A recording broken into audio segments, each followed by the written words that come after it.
नमस्कार साथियों, मैं हूं अमित सिंह। जीएसएम कॉलेज बेवर के डिजिटल प्लेटफॉर्म पर आप सभी का स्वागत है। मित्रों, आज हम आपके समक्ष एक नई वीडियो के साथ उपस्थित हैं। आज का जो हमारा टॉपिक है वो बीएड तथा वीटीसी के प्रशिक्षुओं के लिए अत्यंत महत्वपूर्ण है। आज का हमारा टॉपिक एनसीएफ 2005 यानी नेशनल करिकुलम फ्रेमवर्क 2005 यानी राष्ट्रीय पाठ्यचर्या रूपरेखा 2005 है। आज के टॉपिक में हम ये बताएंगे कि किस तरीके से प्रोफेसर यशपाल जी के द्वारा एनसीएफ 2005 प्रस्तुत किया गया, किस तरीके से बिना बोझ की शिक्षा। देखिए, जो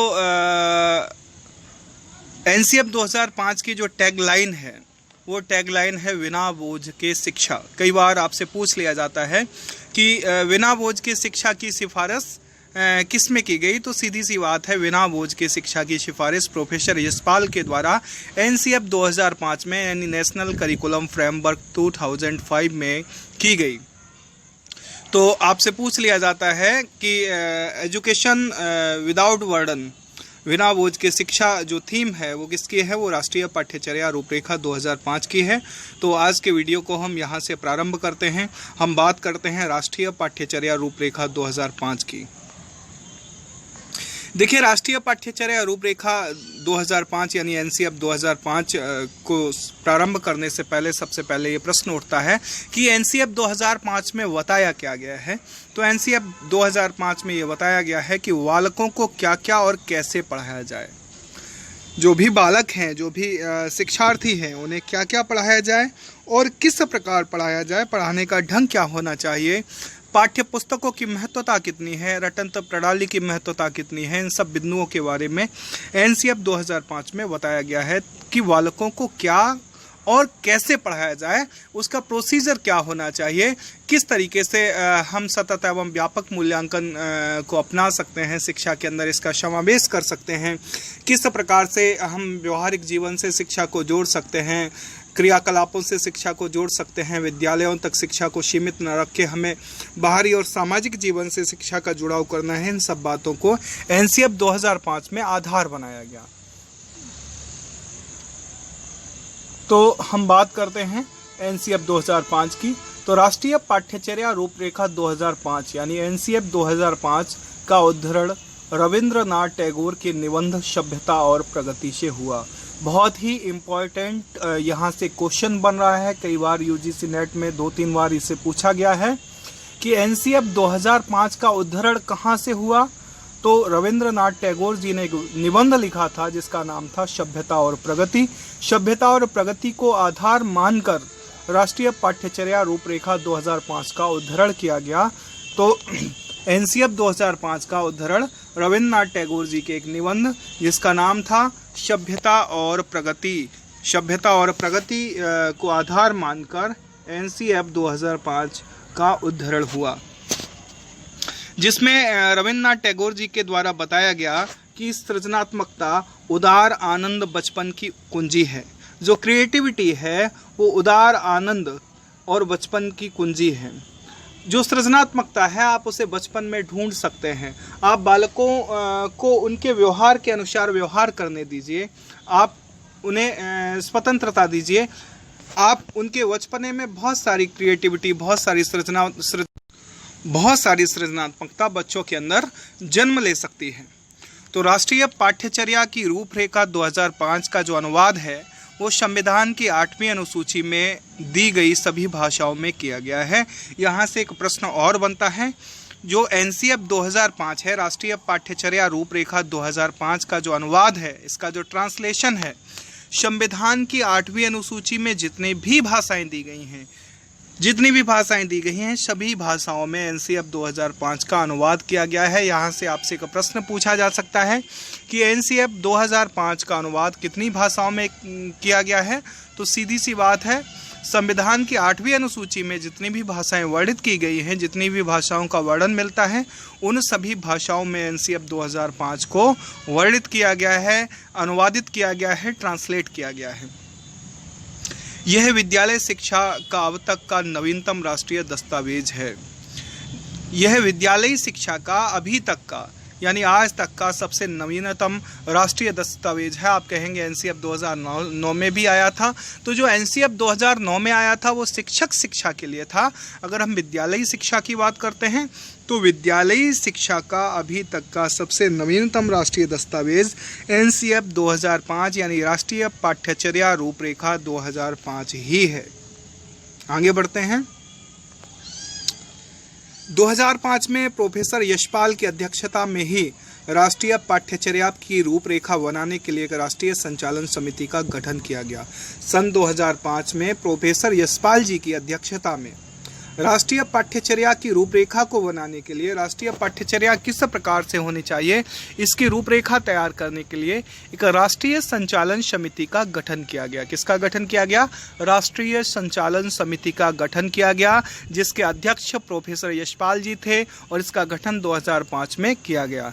इस समिति में 38 सदस्य थे, 38 मेंबर्स थे। इस समिति में कितने सदस्य थे? 38 सदस्य समिति के अंदर थे, जिसके अध्यक्ष प्रोफेसर यशपाल जी थे और इसका गठन 2005 में किया गया था। इस समिति ने पाठ्यचर्या की रूपरेखा बनाते समय प्रोफेसर यशपाल की सिफारिशों को ध्यान में रखा। देखिए, जो प्रोफेसर यशपाल जी पहले ही अपनी कुछ सिफारिशें दे चुके थे। जब इस समिति ने पाठ्यचर्या की रूपरेखा को तैयार किया तो रूपरेखा को तैयार करते समय उसने प्रोफेसर यशपाल जी की सिफारिशों को ध्यान में रखा। पाठ्यचर्या, क्षेत्र, व्यवस्थागत सुधार तथा राष्ट्रीय चिंताओं को ध्यान में रखते हुए जो पाठ्यचर्या की रूपरेखा बनाएगी वो क्षेत्र विशेष को ध्यान में रखते हुए, व्यवस्थागत सुधार तथा राष्ट्रीय चिंताओं को ध्यान में रखते हुए बनाई गई थी।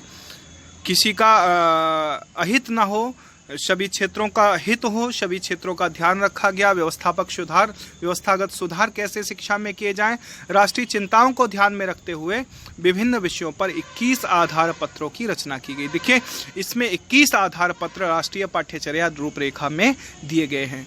आज के वीडियो में हमने महत्वपूर्ण आधार पत्रों को इसमें लिया है और जो आपके लिए आवश्यक है उन्हीं आधार पत्रों के साथ आज का वीडियो बनाया गया है।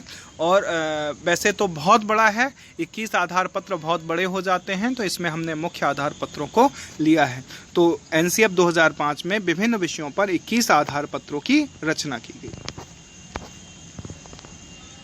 देखिए, प्रोफेसर यशपाल जी को हमने आपको बताया था कि राष्ट्रीय पाठ्यचर्या एनसीएफ 2005 में जो यशपाल जी ने जो भी बातें कही थी उन सभी बातों को ध्यान में रखकर ही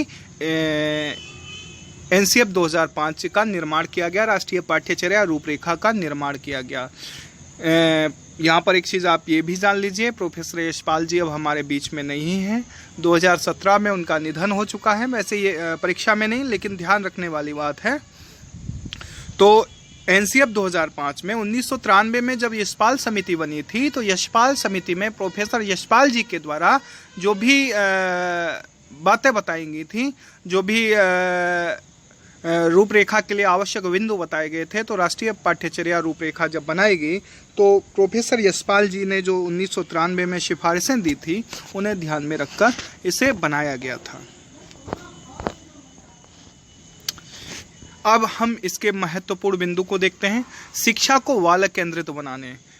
प्रोफेसर यशपाल जी की एनसीएफ 2005 के अनुसार शिक्षा को बालक केंद्रित बनाना, बालकों के अनुसार शिक्षा यानी बालकों पर आधारित शिक्षा, रटंत प्रणाली से निजात पाना। देखिए, शिक्षा एक बहुत बड़े बंधन में बंधी हुई थी। 2005 से पहले, एनसीएफ 2005 से पहले शिक्षा में एक बहुत बड़ा बंधन था। शिक्षा को रटंत प्रणाली ने पूरी तरीके से प्रभावित कर रखा था। रटंत प्रणाली ने पूरी तरीके से शिक्षा को घेरे रखा था। तो रटंत प्रणाली से निजात पाने, परीक्षा में सुधार करने और जेंडर, जाति, धर्म आदि आधारों पर होने वाले भेदभाव को समाप्त करने की बात कही। तो इसके जो मुख्य बिंदु हैं, शिक्षा बाल केंद्रित होनी चाहिए। बाल केंद्रित का मतलब है, हमने आपको बताया कि वैदिक काल में हमने जब बात की थी तो शिक्षक केंद्रित शिक्षा थी, अर्थात शिक्षा का जो केंद्र बिंदु शिक्षक था। शिक्षक जो भी बता देता था बालकों को उसे ग्रहण करना पड़ता था, उसका पालन करना पड़ता था। तो वैदिक काल में शिक्षक ही शिक्षा का केंद्र बिंदु था। तो उस समय शिक्षा कैसी थी? शिक्षक केंद्रित थी। लेकिन जैसे जैसे शिक्षा में मनोविज्ञान का समावेश हुआ, मनोवैज्ञानिक पद्धतियों का समावेश हुआ, वैसे वैसे शिक्षा बाल केंद्रित हो गई। तो एनसीएफ 2005 में जो सबसे महत्वपूर्ण और सबसे पहली सिफारिश की गई, शिक्षा बाल केंद्रित होनी चाहिए, बालकों की आवश्यकताओं के अनुसार, बालकों की ज़रूरतों के अनुसार और बालक को ही केंद्र बिंदु मानकर शिक्षा की प्रणाली संचालित की जानी चाहिए, अर्थात शिक्षा बाल केंद्रित तो होनी चाहिए, ऐसा यशपाल समिति में भी बताया था और एनसीएफ 2005 में इसका वर्णन किया गया। उसके बाद रटंत प्रणाली से निजात दिलाने। देखिए 2005 से पहले ये कहा जाता था बालक से कि इतना आपको रटना है। देखिए रटना किसी भी ज्ञान कोश में वृद्धि नहीं है, किसी मेधा में वृद्धि नहीं है, किसी ज्ञान में वृद्धि नहीं है। तो शिक्षा पूरी तरीके से रटंत प्रणाली से सनी हुई थी।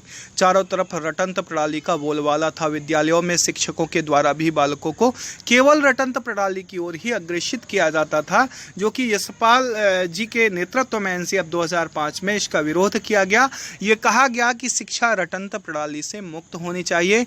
जब तक बालक के अंदर सेल्फ एक्टिविटीज़ नहीं होंगी, जब तक बालक खुद स्वयं कुछ करके नहीं सीखेगा, तब तक वो नहीं सीख सकता और रटकर किसी भी ज्ञान को प्राप्त नहीं किया जा सकता, रटकर किसी भी क्षेत्र में आगे नहीं बढ़ा जा सकता। तो शिक्षा को रटंत प्रणाली से निजात पाने के लिए भी दूसरी सिफारिश इसमें दी गई।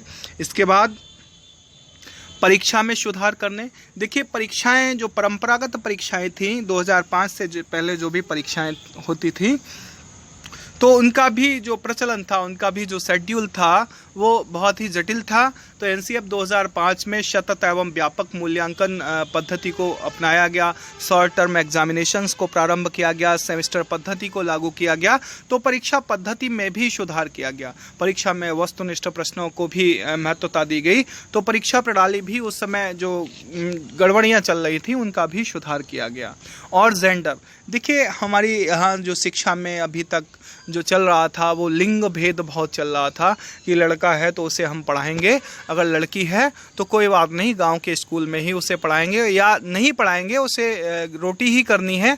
तो इस प्रकार की जो जेंडर के प्रति लिंग भेद, यानी शिक्षा में लिंग भेदभाव था, उसे भी समाप्त करने के लिए एनसीएफ 2005 में महत्वपूर्ण बिंदु दिए गए हैं। जाति धर्म आदि आधारों पर, देखिए शिक्षा में जो बंटवारा होता था, भारतीय जो सामाजिक रचना है, जाति धर्म क्षेत्र पंथ मजहब आदि के आधारों पर भी जो भेदभाव होता था, उन सभी को समाप्त करने के लिए भी एनसीएफ 2005 में विभिन्न प्रकार की बातों का समावेश किया गया। तो इस वीडियो में हम इतना ही रखेंगे। आगे हम अगले वीडियो में बात करेंगे एनसीएफ 2005 के मार्गदर्शी सिद्धांतों की, और एनसीएफ 2005 में जो भी महत्वपूर्ण बिंदु सम्मिलित किए गए हैं उन सभी बिंदुओं की अगले वीडियो में हम सभी लोग बात करेंगे। धन्यवाद।